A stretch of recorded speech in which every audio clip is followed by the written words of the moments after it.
it's Shadow the Rat, and since today is Halloween, I wanted to go ahead and post a very special rat training video. So for today's video, I will be showing you how you can train your rats to wear a costume. Prop-wise, you're going to need a rat-sized costume, and I'm going to be linking my video on how I made my rat costumes in the description down below. And of course, as always, you can check out my Ultimate Guide to Rat Training video, which I'm going to be linking in the description down below. Now, to start training your rat to wear a costume, the first thing you want to do is make sure they are okay with being touched during training. If your rat is wary of being touched, particularly on their back, then you're first going to want to work on this by itself, initially petting your rat's cheeks with one hand while letting them eat some liquid treats, then gradually working to petting their head, neck, and then back. You want to work up to being able to pet them before you feed them in order to really make the connection between touch being a positive predictor of an incoming treat. Once your rat is comfortable with being touched, at least during training, you can then move on to working with the costume itself. Now, if you have a two-piece costume like I'm showing here, you're going to want to start by teaching each piece separately.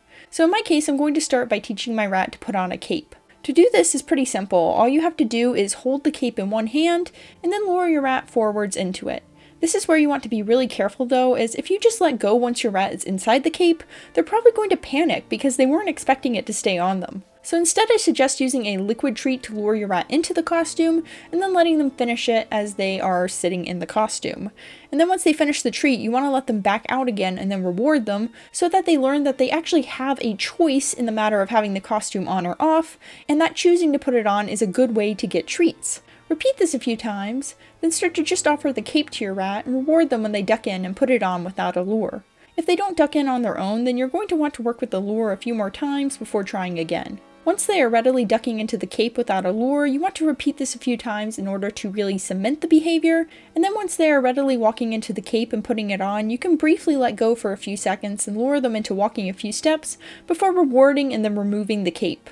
And when I say removing, I mean letting the rat back out of the cape on their own, because you don't want to freak them out by accident by trying to take it off yourself. And of course, you do want to reward them once the cape comes off as well. Now once you repeat this a few times and your rat starts to show more comfort with the cape and walking with it on, then you want to gradually lengthen the amount of time they are following the lure around after putting on the cape.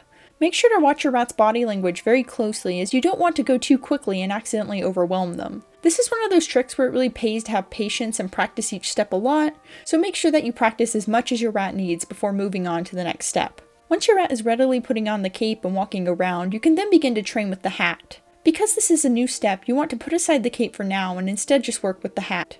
Now to start working with the hat, you want to hold it near the ground and use a treat to lure your rat into placing their head into it.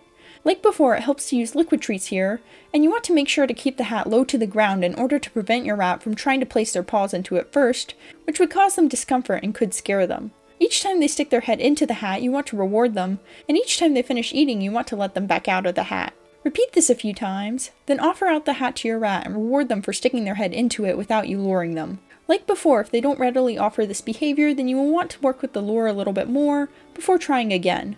Once they are comfortable with putting the hat on, you can now start to lure them into walking a few steps with the hat on before you reward them and take it off. And once they are comfortable walking in the hat, you can now begin to combine it with the cape. To do this, start by luring your rat into the cape and rewarding them. Next, you want to offer out the hat to your rat and reward them for sticking their head inside.